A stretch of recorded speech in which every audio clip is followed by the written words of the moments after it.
Everyone, yes this is Sovin sir. बहुत बहुत स्वागत है आपका इस बहुत ही खूबसूरत से लेक्चर में। एक नए कंसेप्ट के साथ हम यहां पर आ चुके हैं। हमारा जो चैप्टर चल रहा है, यूनिट चल रहा है, मॉड्यूल चल रहा है, जिसका नाम है फ्यूल बोल सकते हो। कहीं पर फ्यूल एंड लुब्रिकेंट के नाम से क्वेश्चन आता है, कहीं पर एनर्जी सोर्सेज के नाम से टॉपिक दिया हुआ है। बट कहीं ना कहीं आपको ये कंटेंट होगा कि भाई कोल को अगर हमें चेक करना है कि उसमें कौन कौन से कंपोनेंट पाए जाते हैं, तो हमारे पास दो मेथड थे। पहला था प्रॉक्सिमेट एनालिसिस, जो हमने लास्ट लेक्चर में कवर किया था, और अब हम आ चुके हैं एक नए कंसेप्ट की तरफ जिसका नाम है ultimate analysis of coal. Sir ये अल्टीमेट एनालिसिस ऑफ कोल का मतलब क्या है? तो ये बोल रहे हैं कि भाई इस बार आपको विद रिएक्शन जाना होगा। पिछली बार आप थियोरेटिकल इंफॉर्मेशन को यूज करके आप आगे बढ़ रहे थे। प्रॉक्सिमेट एनालिसिस में आप थियोरेटिकल इंफॉर्मेशन की तरफ से आप आगे बढ़ रहे थे कि भाई अगर मेरे पास कोई कोल है तो उसमें मैं देख रहा हूँ कि यार उसमें पानी है, वेपर है, मॉइस्चर है, ठीक है। फिर उसके बाद आप स्पेसिफाई करते जा रहे थे और इनका क्या ऐश कितना अमाउंट में है, ये सब चीजें देख रहे थे और थ्योरी के बेसिस पे आप चीजों को जज कर रहे थे। बट यहाँ पर स्पेसिफाई करना पड़ेगा परसेंटेज ऑफ कार्बन कितना है, परसेंटेज ऑफ हाइड्रोजन कितना है, परसेंटेज ऑफ ऑक्सीजन कितना है, नाइट्रोजन क्या है, सल्फर कितना है, कैसे निकालते हैं, कौन से मेथड को यूज करते हैं, वो सारी चीजें यहाँ पर होने वाली हैं। थोड़ा सा थियरी वाला कंसेप्ट होगा लेकिन मजेदार होगा। तो लेक्चर में बने रहिए। अगर आप इस चैनल पे बिल्कुल नए हो तो इस चैनल को आप सब्सक्राइब कर लीजिए, क्योंकि बहुत ही डेडिकेटेड तरीके से हर एक सब्जेक्ट के लिए आपको यहाँ पर लेक्चर रेगुलर बेसिस पर मिल रहे हैं। तो चलिए शुरू करते हैं अल्टीमेट एनालिसिस ऑफ कोल। मजा आने वाला है इस टॉपिक के अंदर। तो सबसे पहले मैं बात करूंगा कि एग्जैक्टली ये है क्या, अल्टीमेट एनालिसिस ऑफ कोल किसके लिए एप्लीकेबल है। तो ऑफ कोर्स ये कोल के लिए एप्लीकेबल है। हम इसमें क्या पता लगाएंगे? हम पता लगाने वाले हैं carbon, hydrogen, nitrogen, oxygen, sulphur कितनी मात्रा में पाया जाता है और ये क्या मेथड होता है इनको निकालने का। तो ये जो टॉपिक चालू हो रहा है आपका अल्टीमेट एनालिसिस ऑफ कोल, देख सकते हैं यहां पर। और उसके अंदर सबसे पहले the analysis of coal in which, ये बड़ा इंपॉर्टेंट चीज है कि the analysis of coal in which percentage of carbon, hydrogen, nitrogen, sulphur and oxygen elements are found out. So basically इनको हम पता लगाते हैं भाई कि कार्बन कितना है, हाइड्रोजन कितना है, नाइट्रोजन कितना है, सल्फर कितना, ऑक्सीजन कितना है। जबकि लास्ट वाले कंटेंट में हम परसेंटेज के पीछे नहीं भाग रहे थे। जो प्रॉक्सिमेट एनालिसिस होता है उसमें हम परसेंटेज की बात नहीं करते। उसमें बस ये होता है कि भाई इस चीज को बाहर निकालो और हमें सिर्फ कैलोरीफिक वैल्यू के ऊपर ध्यान देना है कि इसकी जो कैलोरीफिक वैल्यू है वो मेंटेन रहे। इसके लिए हमको जो भी करना पड़ेगा हम करेंगे। तो उसमें से जो चीजें एक्स्ट्रा थी हम निकाल रहे थे। मॉइस्चर को हम निकालने की कोशिश कर रहे थे कि मॉइस्चर निकल जाए, फिर जो उसका कैलोरीफिक वैल्यू वो हम निकाल सके। उसमें जो एक्स्ट्रा अमाउंट ऑफ ऐश था वो हम निकालने की कोशिश कर रहे थे कि भाई ये न रहे तो अच्छा रहे। और भी बहुत सारी चीजें थी जो न रहे तो अच्छा रहे। बट यहाँ पर हम उसको इन टर्म्स ऑफ परसेंटेज देखेंगे और इसके ऊपर न्यूमेरिकल भी निकलता है।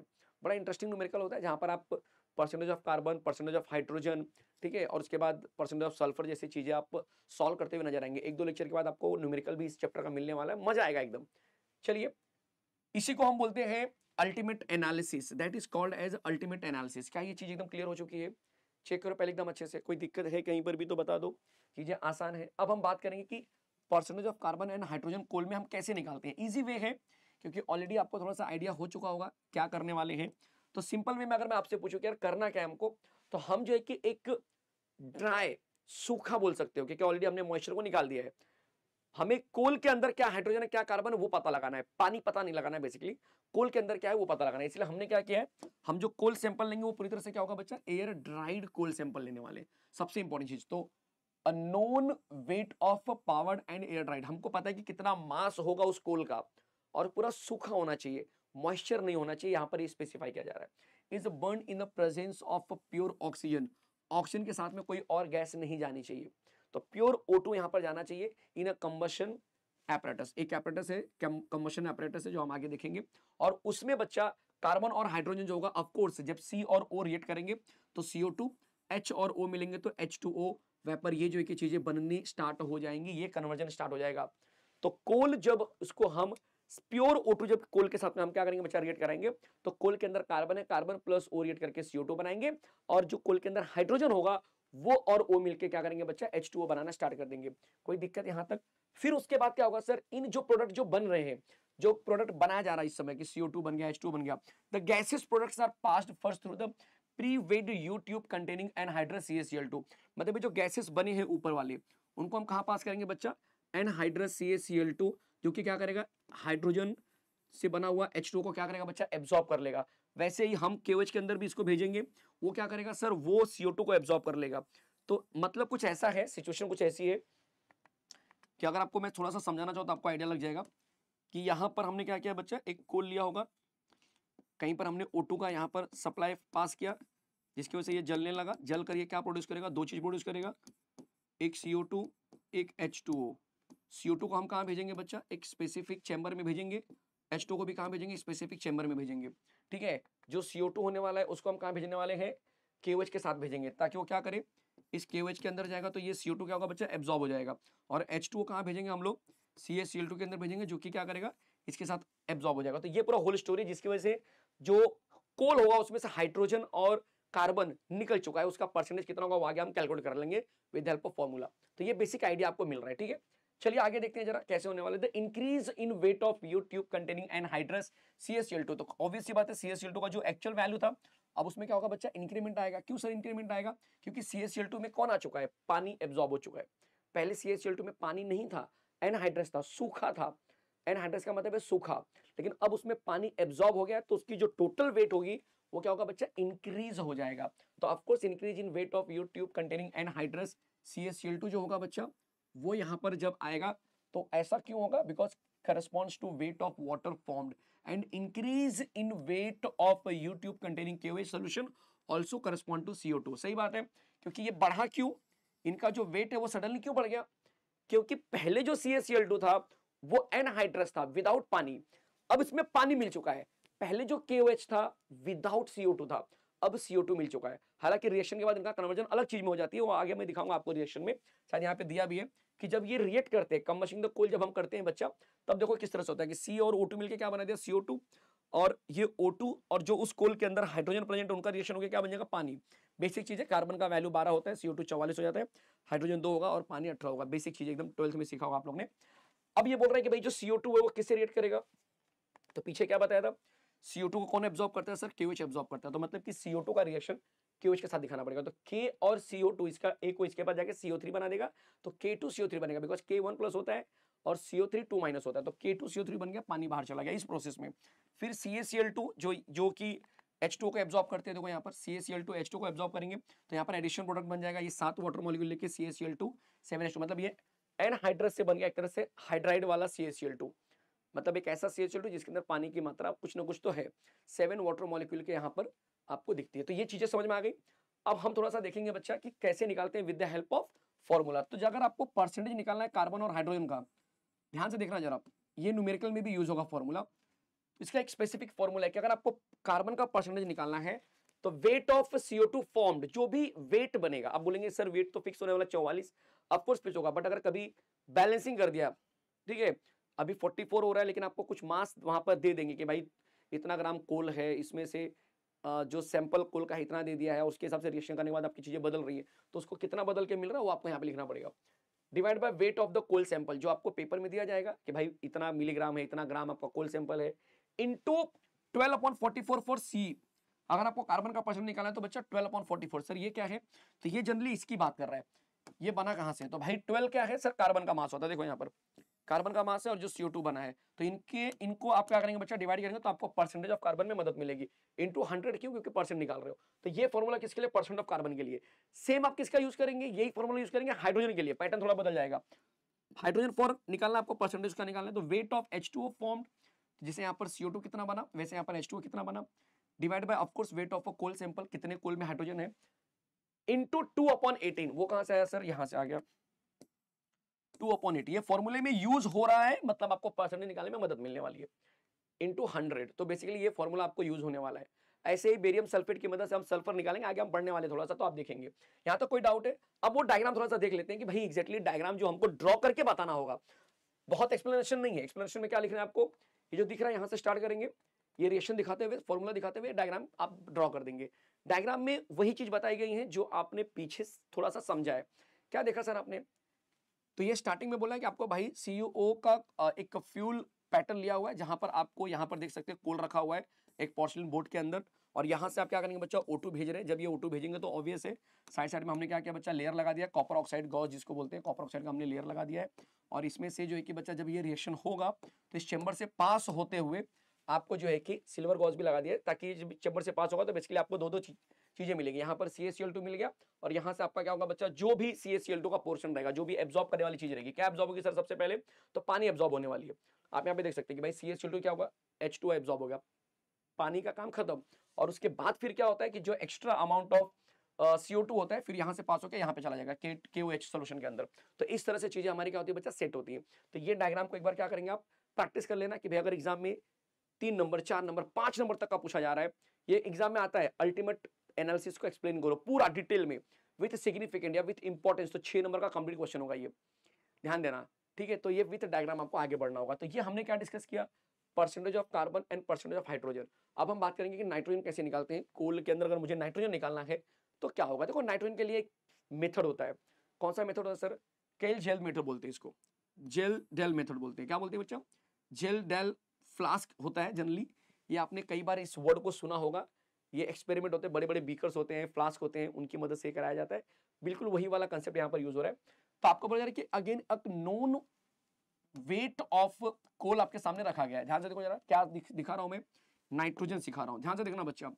अ known weight of power and dried coal is there within terms of sample, और उसको मैं हीट करूंगा विथ कॉन्सेंट्रेटेड H2SO4 इसके साथ में, along with K2SO4 कैटलिस्ट हमारा होगा, ठीक है, along इन नेक्ड जेल डेल फ्लास्क के अंदर। कहां पे बच्चा, जेल डेल फ्लास्क के अंदर हम इसको ये सब करने वाले हैं।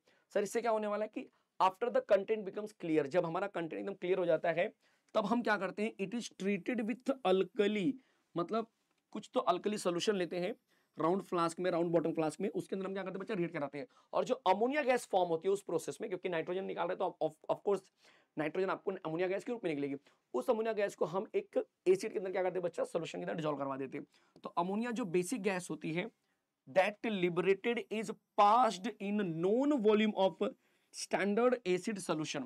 डायग्राम देखेंगे तो आपको और क्लियर हो जाएगा कि एग्जैक्टली इसमें क्या हो रहा है। देखो यहाँ पर क्या क्या बोला गया, पहले आपने क्या क्या, कोल का एक सैंपल ले लिया जो कि ड्राइड होने वाला है, उसका मास आपने निकाल लिया होगा, वेट निकाल लिया होगा। उसके बाद क्या क्या बच्चा, उसको आप रिएक्ट कराएंगे बेसिकली H2SO4 और K2SO4 के साथ में। कहां पर बच्चा, एक स्पेसिफिक फ्लास्क होता है, क्या नाम है उसका, जेल डेल फ्लास्क, ठीक है, केक साइलेंट मानते हैं। जब हमारा कंटेंट एकदम क्लियर होता है तो उस समय जो अल्कली होता है, it is treated with alkali solution in round bottom flask. जो अल्कली है हमारा, KOH बोल सकते हो, ठीक है, उसके साथ में हम इसको रिएक्शन कराते हैं, और जो NH3 फॉर्म होगा उसको हम H2SO4 के अंदर क्या करेंगे बच्चा, रिएक्ट करवा देंगे, मतलब किसी एच के साथ में क्या करेंगे, रिएक्ट करवा देंगे। अब ये बोल रहे हैं कि कुछ फॉर्मूला यूज करना है, बिल्कुल यहाँ पे नॉर्मलिटी एक इंपॉर्टेंट रोल प्ले करेगा। अनयूज्ड एसिड, जो अनयूज्ड एसिड रहेगी that is determined buy back titration with NOH solution. तो जो एसिड यूज नहीं हो रहेगी उसको दोबारा हम क्या करेंगे बच्चा, टाइट्रेशन के अंदर यूज करेंगे यूजिंग NOH। तो अगर मेरा मास ऑफ कोल m ग्राम है समझो, ध्यान से देखना जरा, वॉल्यूम ऑफ X नॉर्मलिटी वाला कोई मैंने एसिड लिया है जिसमें NH3 को मैं पास कर रहा हूं, वो मेरा वॉल्यूम कितना है, V1 है। और वॉल्यूम ऑफ एसिड जो अनयूज्ड हुआ है, जैसे कि मैंने 15 ml एसिड लिया, उसमें से 10 ml का ही रिएक्शन हुआ, तो 5 ml अनयूज्ड हो गया। तो अनयूज्ड वाले को मैंने बोला भाई ये V2 ml है, ठीक है। वॉल्यूम ऑफ एसिड कंज्यूम कितना हुआ, NH3 ने कितना एसिड कंज्यूम किया, तो सर टोटल मेरे पास था V1, उसमें से अनयूज्ड बचा है V2, तो मतलब V1 माइनस V2 क्या मेरे अनयूज्ड है, NH3 ने यूज ही नहीं किया। चीजें क्लियर हो रही हैं। तो परसेंटेज ऑफ जो नाइट्रोजन होगा बच्चा, इंटरेस्टिंग होने वाला है, उसके लिए फॉर्मूला हो जाएगा आपका वॉल्यूम ऑफ एसिड कंज्यूम्ड, मतलब ये वाला V1 माइनस V2 की बात कर रहा है, इनटू नॉर्मलिटी ऑफ एसिड, जो आपने एसिड लिया वो कितने नॉर्मलिटी वाला है, ठीक है, ये नॉर्मलिटी आपको एग्जाम में दिया जाता है जनरली, इनटू 100% के लिए, and of course divide by weight of the sample, जो आपका कोल का सैंपल होगा उसका वेट। तो ये फॉर्मूला किसके लिए हो गया, नाइट्रोजन के लिए यूज होने वाला है। क्लियर है एकदम। चलो डायग्राम की मदद थोड़ा सा समझने की कोशिश करेंगे। ये क्या है सर, ये कोल के अंदर जो नाइट्रोजन है वो है, किससे रिएक्ट करेगा सर, H2SO4 आपने बोला था, कौन सा कैटलिस्ट यूज करेंगे, K2SO4 यूज करेंगे। कुछ खतरनाक लग रहा है, बिल्कुल नहीं, मैं आपको समझाता हूं फिर से। क्या लिखा था बच्चा, a known weight of powdered and air dried coal is heated with concentrated H2SO4। हम किसकी बात कर रहे हैं, नाइट्रोजन का। तो हमारा फोकस किस पे, कि कोल के अंदर जो नाइट्रोजन है वो रिएक्ट करेगा। तो कोल का जो नाइट्रोजन वो किससे रिएक्ट करेगा, H2SO4 से। किसके प्रेजेंस में, K2SO4 के प्रेजेंस में। कहां पर करेगा सर, जेल डेस फ्लास्क में। अब जरा चेक करो डायग्राम, अब आपको लगेगा सर ये तो पूरा छप गया एकदम। N ने रिएक्ट किया H2SO4 के साथ में, K2SO4 के प्रेजेंस में अमोनियम सल्फेट एक कंपोनेंट बनता है जिसको हम अल्कली में मिलाते हैं। देखो यहाँ पर दिया था ना, यहाँ पे पीछे देखो, जब ये क्लियर हो जाता है तो it is treated with alkali, दिखाई दे रहा है, दिखाई दे रहा है। और उसके थ्रू क्या बनेगा, अमोनिया बनेगा, और वो अमोनिया कहां चला गया, एसिड के अंदर मिक्स हुआ। डायग्राम देख बच्चा, जब हमने अल्कली से मिलाया तो क्या बन गया, अमोनिया बन गया, और अमोनिया कहां जा रहा है सर, एसिड सोल्यूशन में जा रहा है। याद करना नहीं है, खुद से चल के आएगा आंसर, अगर आप समझ जाएंगे, पैटर्न को समझ जाएंगे। क्या बोल रहा है ये, कोल के अंदर क्या है बच्चा, नाइट्रोजन है, किससे रिएक्ट कराएंगे, H2SO4 से रिएक्ट कराएंगे, किसके प्रेजेंस में कराएंगे सर, K2SO4 के प्रेजेंस में कराएंगे। क्या बनता है सर, एक बेसिकली सॉल्ट पैटर्न समझ लो आप, कि अमोनियम सल्फेट एक सॉल्ट बन जाता है। उस सॉल्ट को हम क्या करते हैं बच्चा, आगे अल्कली में रिएक्ट कराते हैं, जिसके बाद अमोनिया फॉर्म होता है, और उस अमोनिया को हम एसिड के सोल्यूशन में यूज करते हैं। और इसी एसिड की बात हो रही है कि जो अमोनिया में एसिड यूज किया टोटल V1 है, लेकिन जो अमोनिया ने यूज किया, टोटल एसिड का वॉल्यूम V1 है, बट अमोनिया ने जितना यूज किया, अब अमोनिया पूरा तो नहीं करेगा, थोड़ा करेगा, कितना किया V2 किया, तो V1 माइनस V2 क्या है बच्चा, आपका बचा हुआ पार्ट है, अनयूज्ड बोल सकते हो, अनयूज्ड नहीं मतलब यूज हुआ पार्ट है, उल्टा हो गया, वापस से रिपीट कर रहा हूं। अमोनिया ने जितना यूज किया बच्चा, पहले इसका वॉल्यूम कितना है V1, अमोनिया ने जितना यूज किया, अमोनिया कितना यूज किया वो कैसे पता चलेगा, तो अनयूज्ड को देख के पता चलेगा, अनयूज्ड वाला कितना है V2 है, तो अगर अनयूज्ड वाला V2 है तो V1 माइनस V2 मेरा क्या हो गया, यूज वाला हो गया, कंज्यूम वाला हो गया एक तरह से। आया समझ में, यस, चीजें क्लियर हो गई एकदम अच्छे से। अब यही चीज क्या किया है बच्चा, उसने डायग्राम में समझाने की कोशिश की है कि यहाँ पर जेल डल फ्लास्क है आपके पास, ये आपने हीट किया, कोल ले रहे हो, H2SO4 ले रहे हो, K2SO4 ले रहे हो, क्रिस्टल विस्टल डाल दिया, एकदम बढ़िया से हीट किया।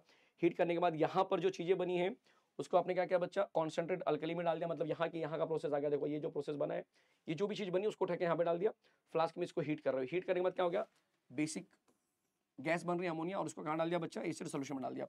तो जो रिएक्शन दिख रहा है और जो डायग्राम दिख रहा है वो एक दूसरे से मैच कर रहा है, एक्सप्लेनेशन मैच कर रहा है। तो यही चीज समझनी थी। इसको क्या बोलते हैं, जेल डायल प्रोसेस बोलते हैं या फ्लास्क बोलते हैं, जिसके अंदर ये चीजें हो रही हैं। और ये मेथड होता है नाइट्रोजन को निकालने का। फिर से देख लो एक बार, चीजें क्लियर है, एकदम स्मूथ चल रही है। इसको देख के आप ये बता देंगे, ये तो बड़ा सिंपल है, mass of the coal m है, n नॉर्मलिटी वाला कोई एसिड है जो कि अमोनिया जिसके अंदर पास किया जा रहा है, तो टोटल एसिड का वॉल्यूम कितना है V1, और जितना अमोनिया ने यूज किया वो कितना है, तो वो अनयूज्ड वाले से माइनस करना है। तो भाई हमारे पास अनयूज्ड कितने, V2, बाद में V1 में से V2 निकाल दिया, तो हमको अमोनिया ने V1 माइनस V2 को यूज किया है, यही समझाने की कोशिश कर रहा हूं मैं, ठीक है। चलिए आगे बढ़ते हैं। सल्फर इन कोल, सल्फर कैसे निकालेंगे, इजी है। ये बोल रहा है कि भाई लगभग आप 10 ml ऑफ डिस्टिल्ड वाटर, शुद्ध पानी ले लीजिए, बॉम्ब पॉट के अंदर एक पॉट है आपके लिए, और उसको burn the known weight of powder and dried coal sample in the bomb calorimeter experiment. तो जो बॉम्ब कैलोरीमीटर हमने किया था उसके अंदर जो पॉट रखा था उसके अंदर आप जो है कि बच्चा यूज करना है आपको, और 10 ml पानी आपने क्या किया उस पॉट के अंदर लिया भी है। तो दो चीजें बोल रहे हैं यहाँ पर, पहला बोल रहे हैं कि 10 ml आप डिस्टिल्ड वाटर लो, दूसरा बोल रहे हैं कि आपको बर्न करना है किसको, वो कोल को बर्न करना है। तो इससे क्या होगा कि then collect the washing of the bomb pot in a beaker, जो बॉम्ब का जो बचा हुआ पार्ट रहेगा उसको आप यूज करेंगे एंड उसको BaCl2 सोल्यूशन में पास करेंगे, ठीक है, and add BaCl2 solution in it. तो बेसिकली आपने क्या किया बच्चा, आपने एक कोल लिया, उसको जलाया, यहाँ पर आप उसको बर्न करने वाले हो बेसिकली, ठीक है, यहाँ पर बॉम्ब कैलोरीमीटर के अंदर आप उसको बर्न करेंगे। और अब पानी आपके पास है, पानी आपने कहाँ पे यूज किया हुआ है, 10 ml वाटर आपने लिया, 10 ml ऑफ डिस्टिल्ड वाटर आपने लिया है बॉम्ब पॉट के अंदर। दो चीजें दिख रही है, बॉम्ब पॉट के अंदर आपके 10 ml वाटर है डिस्टिल्ड लेवल पे, और आपने बॉम्ब कैलोरीमीटर के अंदर आपने क्या किया है, कोल को बर्न भी किया हुआ है। दो चीजें हो रही है यहाँ पर, ठीक है। और collect the washing of the bomb pot in a beaker, और उसके अंदर BaCl2 मैंने ऐड कर दिया। तो filter the precipitate of BaSO4, क्योंकि बाय डिफॉल्ट BaSO4 फॉर्म होगा, तो उसको हमें क्या करना है बच्चा, फिल्टर करना है एंड ड्राई इट, सुखा दो और उसका वजन मेजर कर लो। प्रेसिपिटेट ऑफ BaSO4, देखो यहाँ पे क्या है, BaCl2 है, यहाँ पे क्या 10 ml पानी लिया है, और आपने क्या बर्न किया बच्चा, आपने कोल को बर्न किया है। जब कोल को बर्न करेंगे तो बाय डिफॉल्ट एकदम कॉमन सेंस है कि यार BaCl2 जो होगा उसके साथ सल्फर डाइऑक्साइड का रिएक्शन होगा और वो बन जाएगा BaSO4, मतलब एक प्रेसिपिटेट बन जाएगा। पानी के अंदर प्रेसिपिटेट क्या होता है बच्चा, नीचे बैठता है, तो पानी यहाँ पर यूज करेगा प्रेसिपिटेट फॉर्म करने में, तो ये BaSO4 का फॉर्मेशन होने वाला है। And from the wait of BaSO4 precipitate हम क्या करेंगे, सल्फर का परसेंटेज कैलकुलेट कर लेंगे। कुछ जा रहा है दिमाग में, चीजें क्लियर हो रही है। तो सल्फर का परसेंटेज का फॉर्मूला क्या होगा कि weight of BaSO4 PPT, weight of coal sample, BaSO4 का जो मोलार मास होता है 233 होता है, और अकेले Ba का कितना होता है बच्चा, 32 होता है, बराबर। सल्फर का, सॉरी, सल्फर का कितना होता है, 32 होता है। तो इसका हो गया 32 और BaSO4 का टोटल कितना हो गया, 233। इसीलिए हम क्या करेंगे, 32/233 यूज करने वाले। क्या ये बात समझ में, इंटू 100, जैसे कि हमने पहले किया था। देखो यहाँ पर क्या बोल रहा है, सल्फर कहाँ से सल्फर मिला, ये सल्फर कहाँ से मिला बच्चा, जरा बोलो सर। ये सल्फर मिला है कोल से। जिनको नहीं समझ में आया सर ये कैसे, पानी का क्या यूज है, कोल का सल्फर है, आपने इसके अंदर बर्न किया, SO2 बनेगा, फिर वापस से रिएक्ट करके SO3 बनाएगा। SO3 के अंदर वो पानी मिला जाए। सर कौन से पानी की बात हो रही है? इस पानी की बात हो रही है, 100 ml of distilled water. Sir ये पानी क्या करेगा? H2SO4 बनाएगा। H2SO4 BaCl2 से रिएक्ट करेगा। सर ये कहाँ से आया? ये यहाँ से आया, देखो ये यहाँ से आया है, ठीक है, हमने बाहर से डाला हुआ है, बेसिकली ऐड किया हमने। और जैसे इसको रिएक्ट करेंगे तो क्या बन जाएगा? BaSO4 बन जाएगा, जो कि कोल के अंदर से मिल रहा है। अब इस BaSO4 में सल्फर कितना है ये हमको पता करना है, और ये हम पता कर सकते हैं बाय यूजिंग दिस फॉर्मूला। तो ये हो गया मेथड कि सल्फर का परसेंटेज कितना है, ये पता लगा सकते हैं यूजिंग दिस फॉर्मूला। इजी हो गया बच्चा एकदम, ये मेरे ख्याल से एकदम इजी हो गया, इसमें डायग्राम की जरूरत नहीं है। नेक्स्ट आपके दो हैं, डायरेक्ट आ जाएंगे। परसेंटेज ऑफ एस, जैसे कि हमने प्रोक्सीमेट एनालिसिस में किया था वैसे यहाँ पर भी निकाला है, आपको प्रोक्सीमेट एनालिसिस एक बार देख लेना, बिल्कुल सेम है। और परसेंट ऑफ ऑक्सीजन भी एकदम ईजी है, 100 में से बाकी सबको माइनस कर देना भाई। Percentage of carbon, hydrogen, nitrogen, sulphur और ऐश को माइनस करना 100 में से, क्योंकि परसेंटेज 100 का होता है, तो जो भी आंसर आएगा that will give percentage of oxygen. क्या ये पांचों के पांचों इंफॉर्मेशन क्लियर है? पहला percentage of carbon, percentage of hydrogen साथ में हमने किया, फिर परसेंटेज ऑफ नाइट्रोजन, फिर परसेंटेज ऑफ सल्फर, ऐश, और उसके बाद ऑक्सीजन। ठीक है, ABCDEEF, ठीक है, ई तक है, लेकिन कार्बन और हाइड्रोजन क्या बच्चा साथ में है, तो इसलिए 5 आपको कंटेंट दिख रहे हैं। क्या एक एक चीज दिमाग की नसों में बैठ रही है?